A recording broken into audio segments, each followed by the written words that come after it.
To carry. Getting a gun permit is easier than ever before, but do those with a permit actually have the ability to use it safely?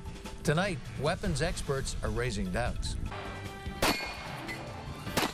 And no need for firing range training and no need for an actual instructor. Right after the break, fears about Iowa's new gun law and that it's putting weapons into the hands of the unprepared. From WHO HD.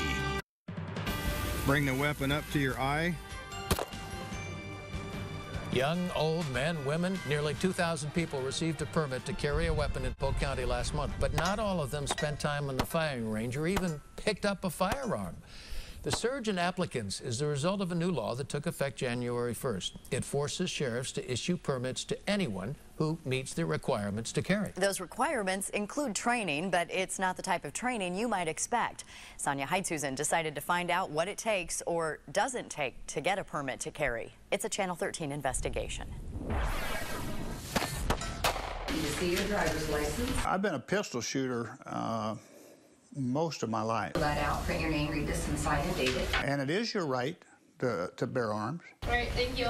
Monday through Thursday, you'll find a steady flow of people filing into the Polk County Sheriff's Office to apply for a permit to carry a weapon. Marshall Cosenza is in charge of processing all of those permits. To research one, I mean, you can take anywhere from, 10 minutes to half the day.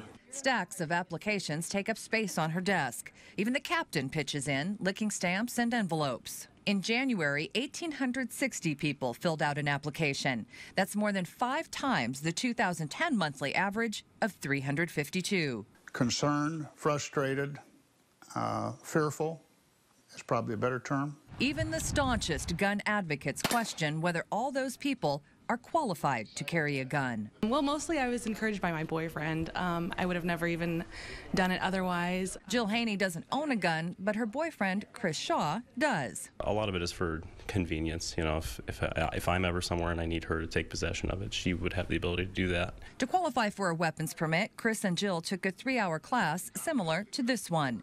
The instructor is Marlo Fike, a former state trooper and the founder of Central Academy of Practical Shooting. There'll be a criminal history check done on you. He and his wife Marcia hold the 4-hour class the first Monday of each month.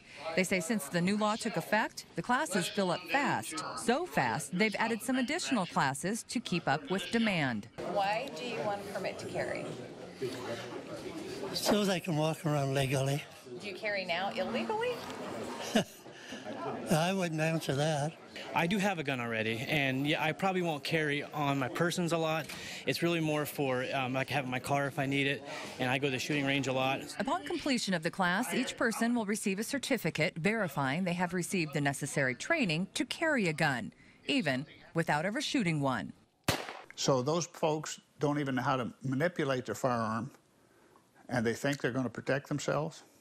That's an absolute joke. Marlo is a shoot-from-the-hip kind of guy. He and Marcia collect guns like other people collect art. Can I ask how many guns do you have? And I give you an honest answer, I don't know. To them, guns are for protection. Why do I carry a gun? Because a policeman's too heavy. And sport.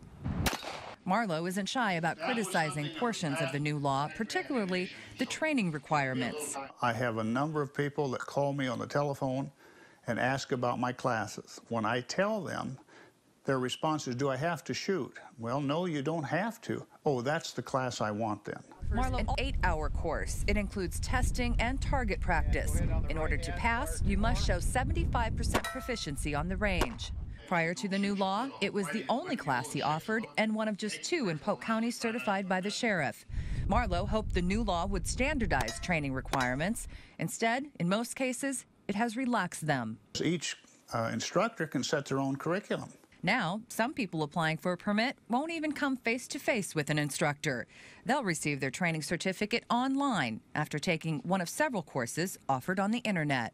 To me, going and taking a 4-hour class with no shooting, no range time, no instruction from qualified instructors is the same as taking your 16-year-old child that's getting ready to start driving to someone like me, have them talk to him or her for 4 hours, then hand them the keys and say, go have fun. It's not if they have an accident, it's when and how bad. Fire.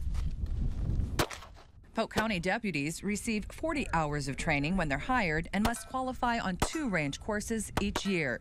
They agreed to show me the basics. And just when you're ready to fire, just put your finger on the trigger and slowly pull it back and have the shot be a surprise. For someone like me who knows very little about guns, firing one, particularly a handgun, is eye-opening. Holy cow. Okay.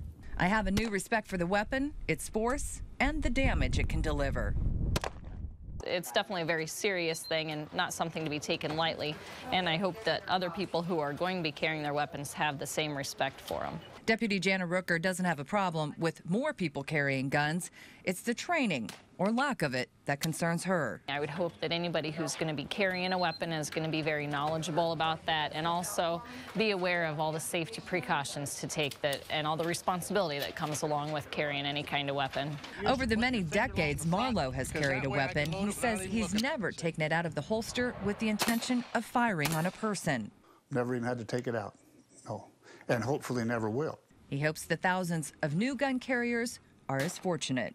I think everyone should carry a firearm, but I think everyone should have to have some degree of training. You can't unring the bell, and once that bullet leaves the end of the barrel, you're responsible for everything that happens as a result of that.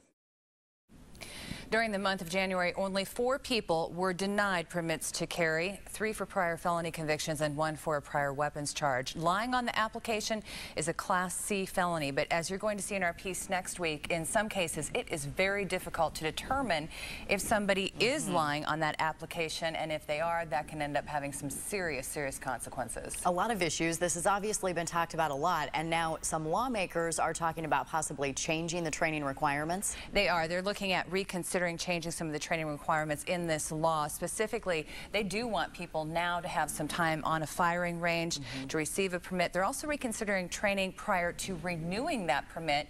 People who had those training classes 10, 20 years ago don't have to receive any additional training before receiving a permit to carry now. Also, those permits are now good for 5 years. They used to be good for 1 year. Some people say they need to pull that back in too, so that people have to go through some training once a year, fire that gun just to show that they're still proficient. There's been a lot of confusion about what the law actually means, so we're glad to have this. All right. Thanks, Sonia.